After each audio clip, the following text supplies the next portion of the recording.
Hi guys, welcome. I'm Candace with Be Your Own You.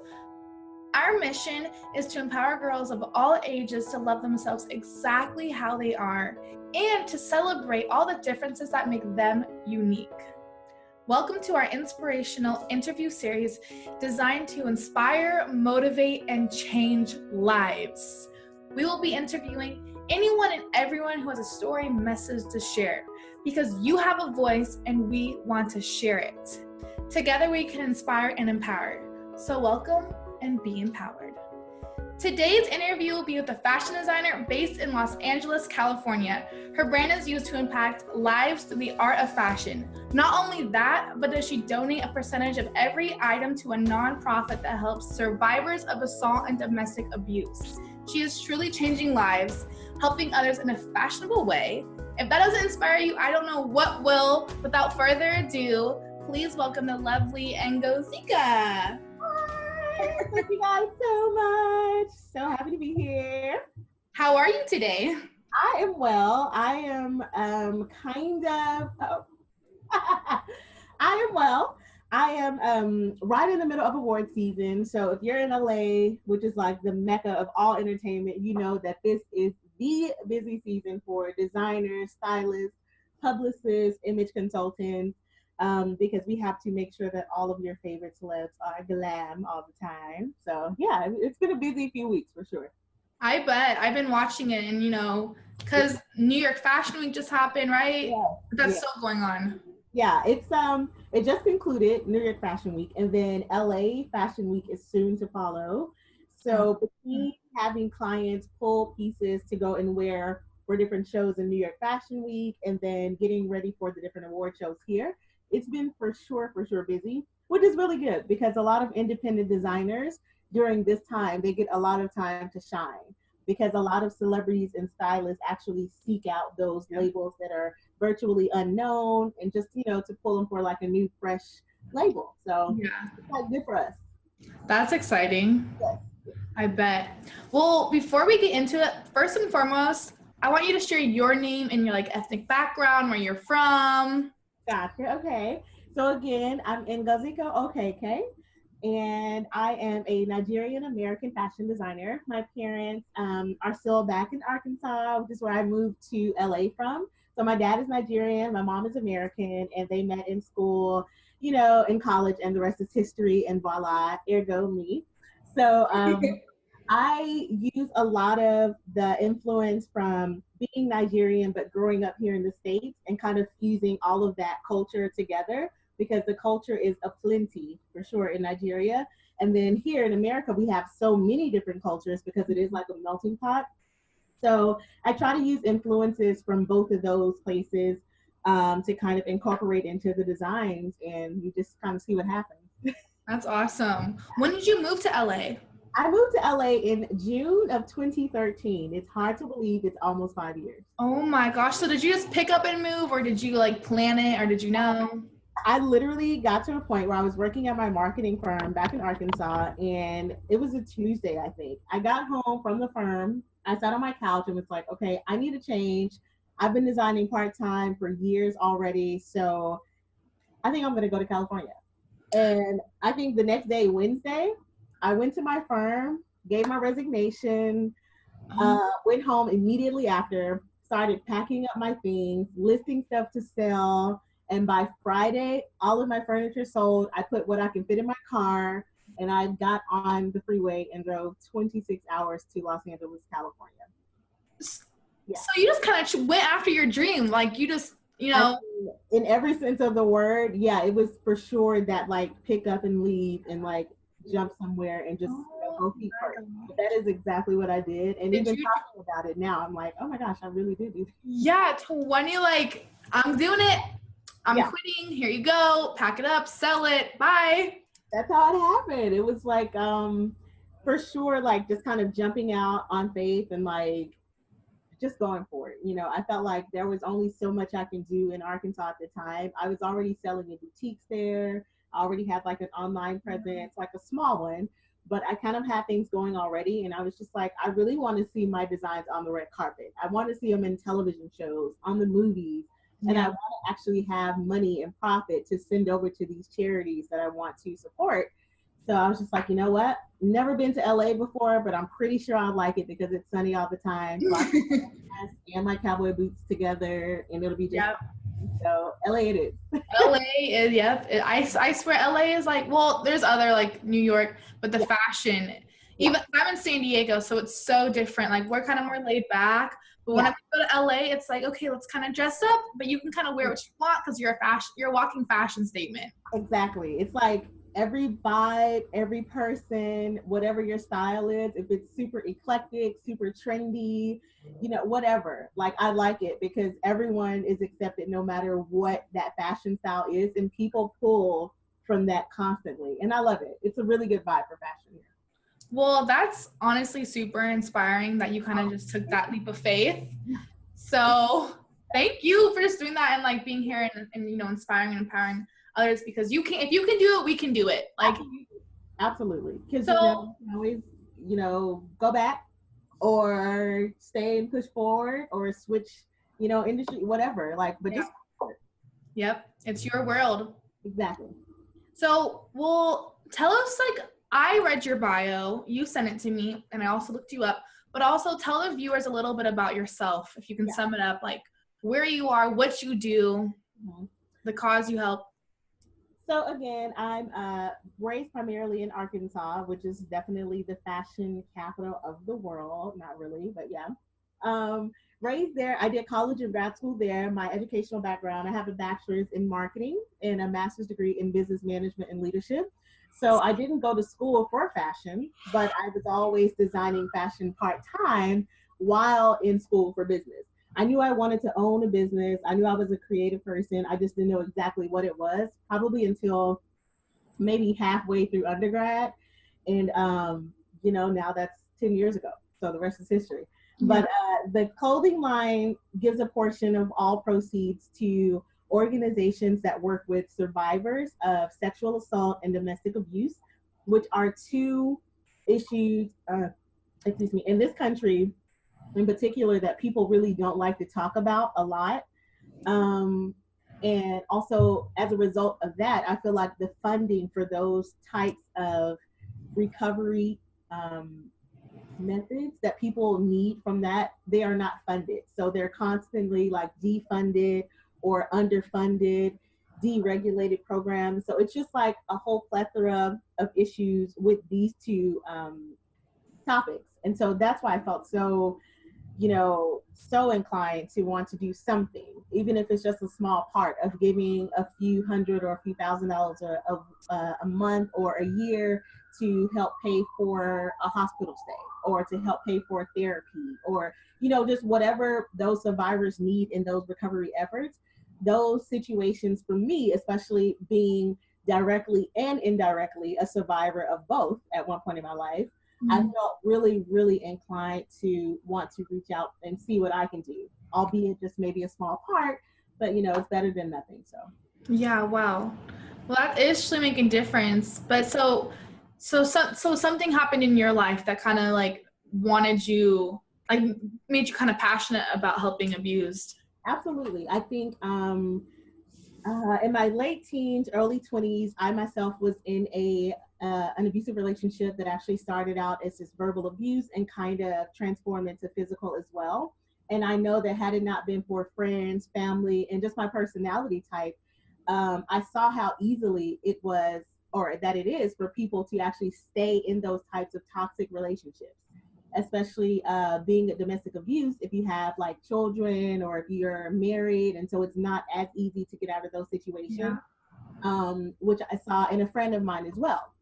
So, but her situation was completely different from mine. You know, I was younger, I was just in school, I didn't have children or anything like that. We weren't married. And so for me, that was just like an automatic, like, okay, this is not for me.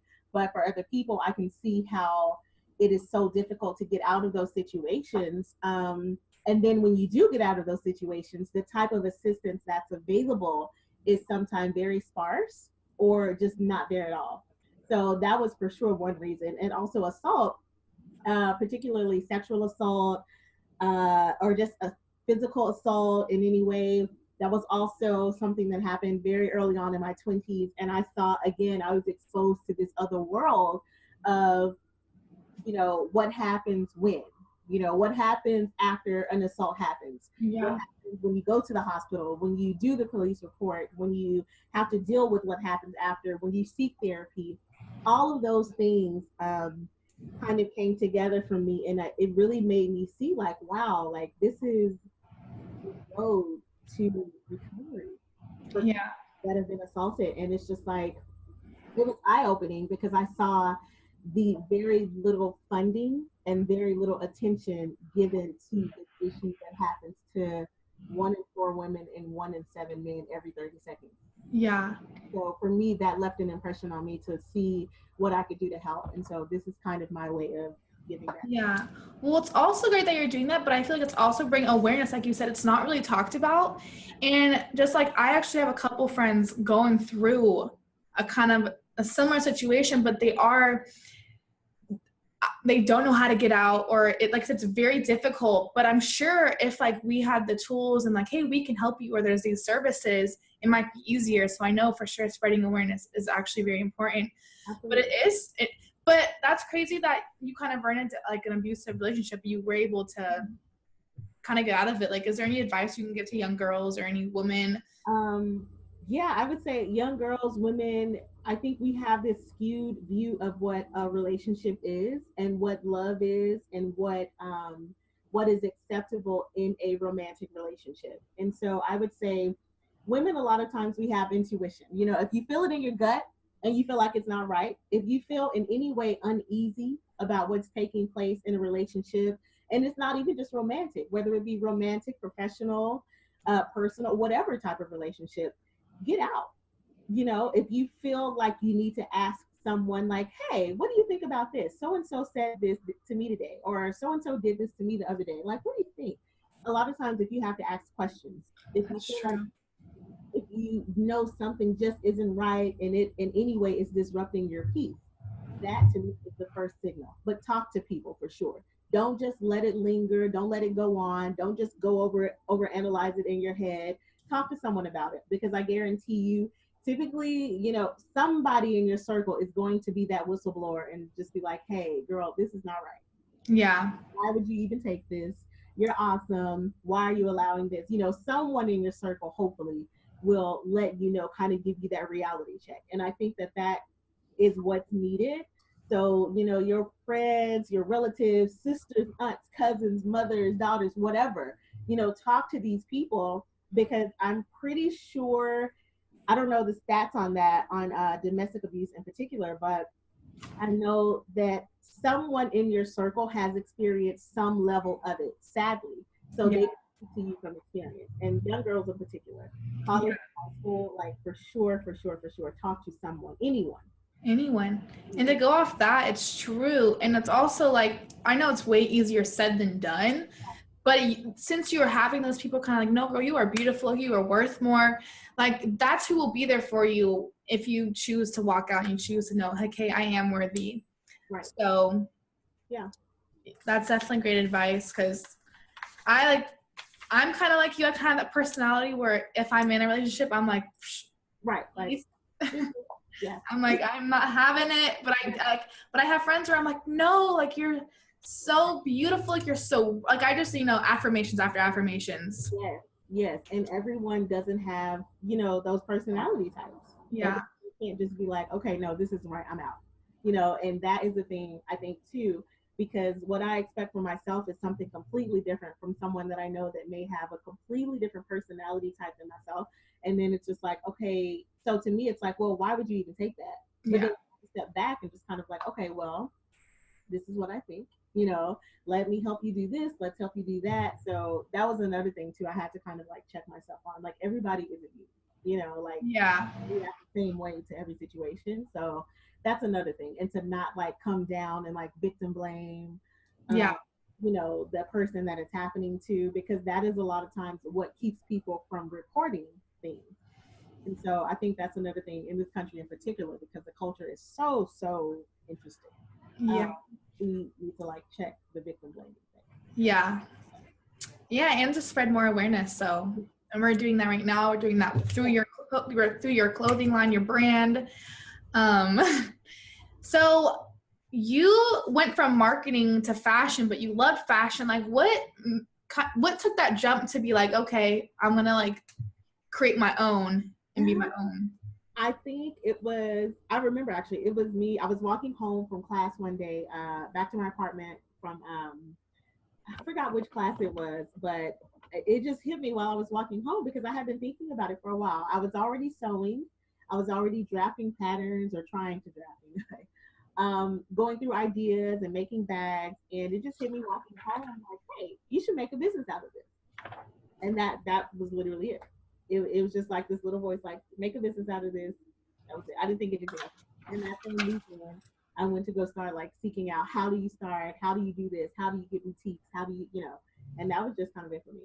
You're just like a go-getter. Like you just like, why don't you go get it? I love it. Like, right. I'm just like, yeah, why don't you just go to California? Yeah. Yeah, like that easy. No, it really is that easy though. Ultimately, it's like, it's kind of like I said, it's your world. You have the choice. Just do it. What's the worst that can happen? Like you said, you either move back home, you'll figure it out. Yeah, we'll figure it out. Or if not, then at least you can say you tried. But I think the thing that really gets people down is when they think about like, oh my God, what if I would have done that 5 years ago instead of being afraid to do it? Like, imagine where I could have been, regret. Yeah. See, yeah, no, I hate regrets. I hate the what if. So that I'm like that. It's like, I played actually a year I played college basketball. Oh, wow, and my regret is that I didn't finish it out. Thanks. Is I didn't finish it out. But if I didn't play that 1 year, I would have had that, like, I could have, played a year, like. Yeah. Like, what if? What if? Because I don't want to, I don't want to, like, 10 years, 5 years, or like when I have kids one day, be like, man, I wish I would have done this, or So wait, you were on Design Genius. Uh-huh. So can you tell me about that? I'm not completely familiar with the show, but I know probably a lot of viewers are. Okay. So Design Genius is kind of like, here in the States, we have Project Runway. So it's like designers all get together and they compete against each other for like some either like money or a contract or something like that. Design Genius was sort of an international version of that. So basically, the competition was designing from scratch, but the catch was that we had to use unconventional materials. So like the last challenge we had was to do a prom gown or something like that out of like tents and tent stakes and like a basket. What? Eggs. Yeah. So it's kind of like that fun, quirky competition because it's real designers there and actually making things from scratch. And it's so amazing to see. Even the people that I was there with on my season, they were all very lovely and we keep in touch. So, hey guys. But it was just so crazy to see like how the mind works, how the creative mind can come up with like making a jacket or pants or whatever out of Easter eggs. Yeah. Like chair cushions. Like, so it was season 3. All of the designers in that season were from LA. So we all lived in LA. So we all went up there, flew over to the Philippines, and it's on the Fashion One network, which doesn't show here in the States just yet, but it shows in a number of other countries across the country, across the world. And actually my family overseas back in Nigeria, they actually saw the season before I did. Oh my gosh. Yeah, it was so crazy. They would like text me like, hey, oh my gosh, this is you on the show. And I'm like, send me more. I haven't even seen it yet. Oh my goodness. Yeah, so it was so crazy. But the season was amazing. The experience was amazing. The Philippines is beautiful, and so are the people. Really, really a good way to get an introduction into reality competition TV. I would say that it was a one of a lifetime experience. I did not win the show. I came in second. So shout out to Rachel Rara. She was the winner of that show. Amazing, amazing designer and tailor. Like her work was impeccable. And everyone else on the show too, very, very talented designers. I was so, so grateful to have that opportunity with them because I saw the caliber of designer that was there on the show. And so that kind of gave me a reality check, like, oh my gosh, like I'm here with them and they're so good. Like, I think I'm pretty good too. Like, so yeah, it gave me like a check too, like, okay, I'm pretty good at this. All right. Like if I'm here with these guys. So yeah. It was really fun. But that's crazy. See, that's why, so recently we actually got to creative with another fashion designer based in LA, and I kind of got to see her work and see her sketch and stuff. And I'm whatsoever not like creative. Like I'm more like kind of the tomboy sports. Like I grew up playing sports my whole life. Gotcha. So to hear that you had to like make a dress jacket out of like well, I would have seen that and been like, what? Like, like I can only imagine. But like the fact that that's how your brain works, how you can kind of see it and be like, okay, like, yeah, you do. yeah. It definitely, it made me realize how creative people actually think. Because Yeah. it's one thing when you're like here in your own studio doing your own thing with actual regular material, but it's another thing to be in a room with other designers too, who all have a different process.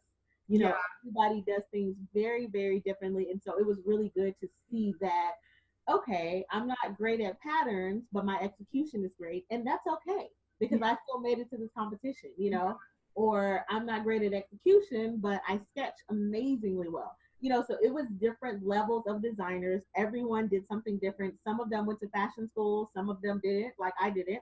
I'm just self-taught. Some of them did a little bit of both. So it was really an interesting show, and a really good thing to be a part of too. It just dawned on me that you're self-taught. Like you didn't go to fashion school. I didn't. I literally started cutting and sewing material on my dorm room floor halfway through undergrad, and I just kind of took it from there. Oh my gosh, that's just a success story right there. Like that's how you know you're born for this industry. Like, you know. Yeah. It's humbling. You're a jack of all trades. Do you have any advice for maybe any aspiring fashion designers or anyone in fashion school or who's probably like you, who's like, I love designing, I love sketching. Do you have any advice for them? Yeah, I would say for one, just be true to you and your design style, because I think it's really easy, especially as a designer in a larger city like LA, so many things going on. It's really easy to get caught up in the trends, like, you know, designing something that you typically will never really design, but because it's popular right now, you kind of just want to design it because of that. Which is fine if you put your own flair on it, but just stay true to what you really want to design because somebody is going to feel it. Yeah. That was like my fear when I first started. Like, oh my gosh, I really like all these really large collars and I like poofy sleeves, and but like, who's going to buy this? Like, somebody's going to feel it. Somebody, yeah. So just make it, you know, do what you want to do. Also, patience, I say, is a really, really huge thing. By just my personality, I am not a patient person. So sewing has taught me a lot of patience in creating as well as in life, period. Yeah. Because I was able to do so much at such a young age, especially like in my early 20s. I like had an MBA, and then I was already like doing design and had stuff in stores. So that just kind of made me feel like, okay, I need to do so much more before like 30 or before. It's just like, I feel like that's that rush. And we put that on, you know. No, yeah. Yeah, just patience, because I've been designing now for going on 11 years. And so I feel like finally now I'm getting that exposure. I'm getting the opportunities. You know, it just comes in the season. So yeah, and get a mentor. And yeah, so for that, how would you like find a mentor? Like, would you go on Google or would you? Yeah. Well, my mentor, I actually did print modeling and a little bit of runway too. So one of my mentors, like the main one, hey Stephanie, so she's also become my friend. She actually asked me one day after I was designing a little bit, she's like, why don't you just have a debut? You know, like I was like, yeah, I don't know, I don't think I'm that good. Yeah, I can't sew that well yet. And she was like, okay. So she called me like 2 weeks later. It's like, hey, I'm having a show in November. That's where you debut your line. Oh, like, oh, okay. So I think she pushed me to like really take it seriously after I decided that was what I wanted to do. And I think I needed that push because I've done it anyway, but just kind of like done my own thing, maybe like put some stuff in the store here and there. But I don't think I would have like debuted soon. I wouldn't have really gotten it together to do a full collection and know how that process really worked. So I just kind of bumped into her. But I would say a mentor you can find, go to fashion events in your area, look up local brands, ask them if you can be an intern there or an apprentice, or volunteer, go and sweep the showroom floor for fabric, go sit down and help take out pins when they make garments. Like all of those things. I think if you just get in the space of where the designers are, you will eventually run into someone that you can consider a mentor. Yeah. Yeah. No, that's great advice, and that's true. It's interesting how even if like you might have like, yeah, I will debut one day, Yeah. but when you have that one person to push you, you do it. It's like someone's holding me accountable. They believe in me. I know I can do it. Like I'm gonna do it. And that's exactly what it was, because I felt like I probably would have kept designing and kept making stuff and selling stuff on like Etsy, which has been a really good platform for me. But I don't know when I would have actually finished a full, complete collection and put it out as a collection. Like, I don't know when I would have done that. Yeah. Yeah. That's with me kind of a lot of things. Like it's weird with my dad. I do work for him. Yeah. And with him, so he might say to do something and it's kind of like, oh, you're my dad, even though you're my boss, you're still my dad. Yeah. But if someone else, like my old basketball coach is actually a really good family friend, like if he were to say it, he's like, Candace, you're gonna go shoot 100 free throws tonight. I'm like, you know what, I'm gonna do it. Right. Dad, if he told me, I probably wouldn't have done it. So you do have to find kind of that right person. But they pushed you. Yeah, that accountability is important. Yes. Can we purchase your clothing or your collection? Absolutely. So I have an Etsy that I've had since I debuted, actually, and I still sell a lot of stuff on Etsy. And I just recently got my own website, finally. And now I'm like uploading pieces on there slowly but surely. But majority of everything is still on Etsy, and it's just etsy.com/shop/Ingozika, which is my favorite. So we'll share the link right here and below so you guys can check that out for sure. Yes. And then the website is just www.ingozikaokk.com. So like just check it out, bookmark it, get on the newsletter list, all that stuff. And of course, Instagram. I have a personal and a brand Instagram, and it's just my name. Ingozika Okiki is the brand Instagram. And then my personal, which you can follow me, like I do fun stuff, try to, not really consistent, but I'm working on it. It's Fashion Diva Ingo. Like she said, guys, anything you purchase, she is donating the proceeds to domestic and sexual abuse victims. There is an amazing organization here in LA called Alexandria House, and they house some of the survivors of domestic abuse and sexual assault situations. And so the portion of the proceeds that we give to them go to whatever like they need to be done. So it can go toward the residents, or like a tuition for one of the women to get back in school, or food for the kiddos, like whatever they need. Basically, we're just like, here you go, like we're trying out. So yeah, no, that's awesome. I love it.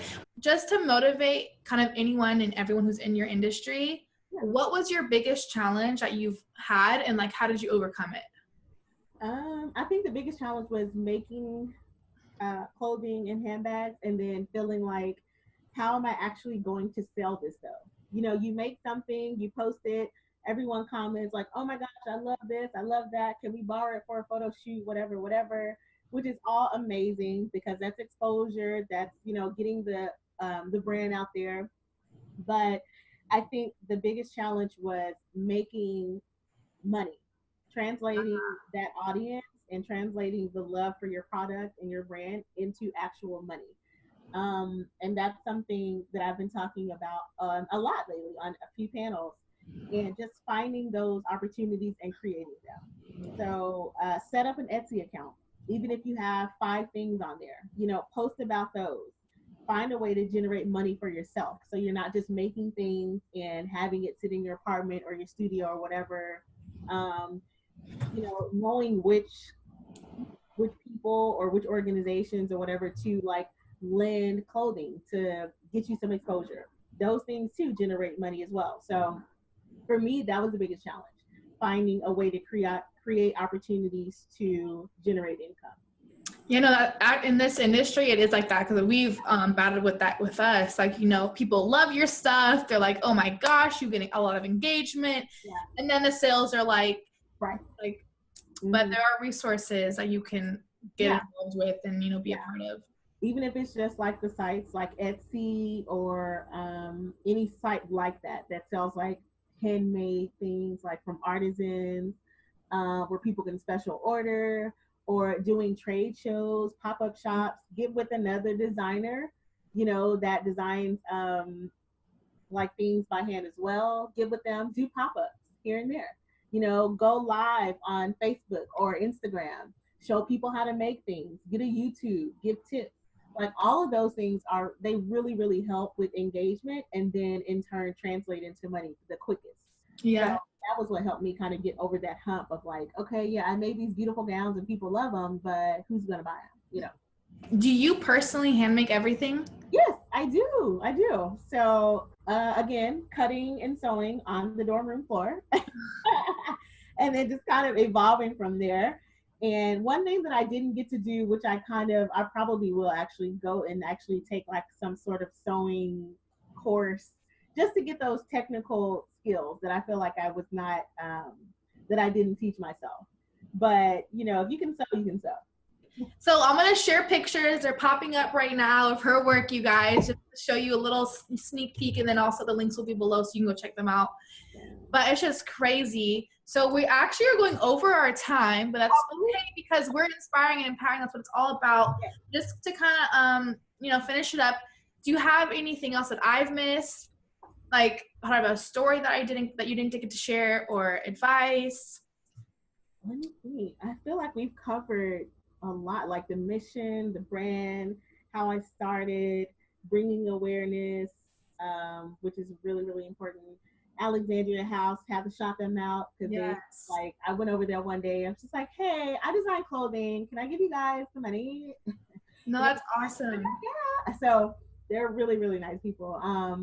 I feel like we covered everything, but I just think the message that you guys put out, be you, like be yourself, that is amazing, because I feel like in this day and age, with social media and all of the different influences, all of their distractions, it's so easy to take on like another persona. It's so easy to do and say things that you typically wouldn't do if you felt like it wouldn't make you popular, So I think the message that you guys put out, and that you guys are like covering artisans and people that actually have movements and brands that are backed by a bigger issue, is very, very important. So shout out to you guys for doing what you do. Thank you. And thank you guys for having me so much, because it's really, really good to have a platform to talk about these things and put out some positivity, because I think we see so much other stuff. It's really good to see people doing work, helping others, being themselves, being true to you and what you do. And so you guys. Yes, together we're making a difference. So thank you. No, yeah, that's what this whole, kind of series about, inspiring and empowering others and standing together, because I'm kind of that person where I don't do anything without a purpose. I don't just do it. That's why when I went to your website, I was like, wow, yes, you're giving back. I love that. And you're like, just like you said, a fashion statement. People who wear your clothes or your designs, it's like, yeah, you truly love yourself and you're being your own you, because you do have some unique pieces. And so that's what I definitely love. It's very unique. You're inspiring me. I'm literally in awe. I'm about to get off this and start like setting some goals and taking action, because I picked up and like. Yeah. And every now and then I think about that, like, geesh, like I kind of look around if I'm like walking down the boulevard, like Hollywood or like Santa Monica, lugging my bag of clothing or whatever to a photo shoot. And I just kind of have to stop every now and then, like, wow, like I really did just, came here and just made this life. It's crazy. But yeah, you can do it. Anybody can. Yeah. It takes kind of finding something that you're passionate about. I think that's what drove it. Yeah. For sure. Find your passion and go for it. Like, listen, if Ngozika can do it, you can do it. She literally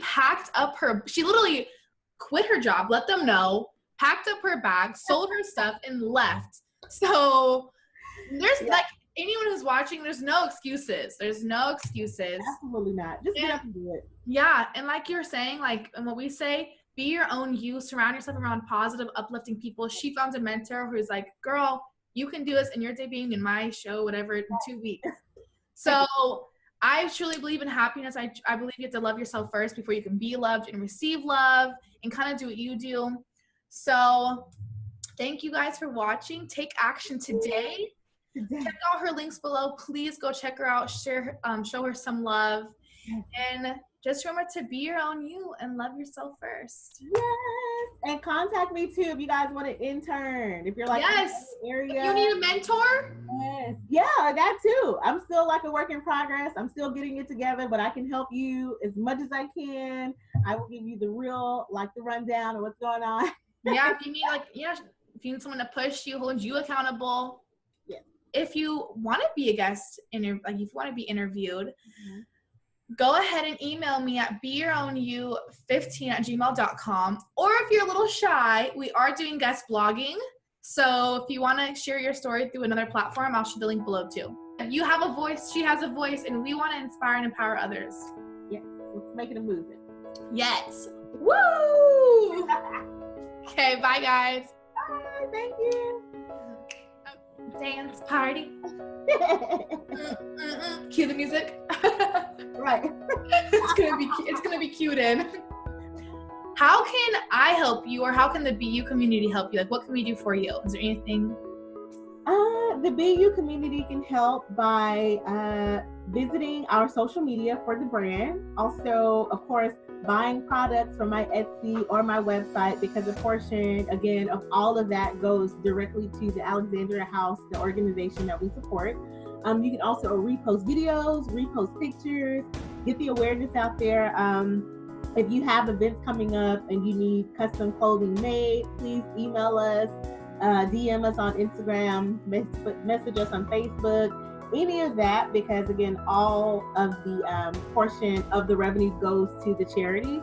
So that way helps for sure. And then also, if there's anything going on in your towns, like you guys want to do a workshop or like a sewing class for like bags or skirts or whatever, my team and I can come out and we can host those workshops for you. Again, all of like a small percentage of those classes, as well as materials and everything, will go back to the Alexandria House again. So everything we do, we try to weave in the organization that we help. So book us for like some classes, or check out our Etsy, buy something there, and then we send you like a nice little hang tag with the whole story and the mission of the brand along with your purchase. So contact us if you guys want to collaborate. Email us, we'll see what we can do. Awesome. Yes, spam them, show them love. Contact her, get her stuff, and spread awareness, guys. Please do. That is the most important thing. Awareness.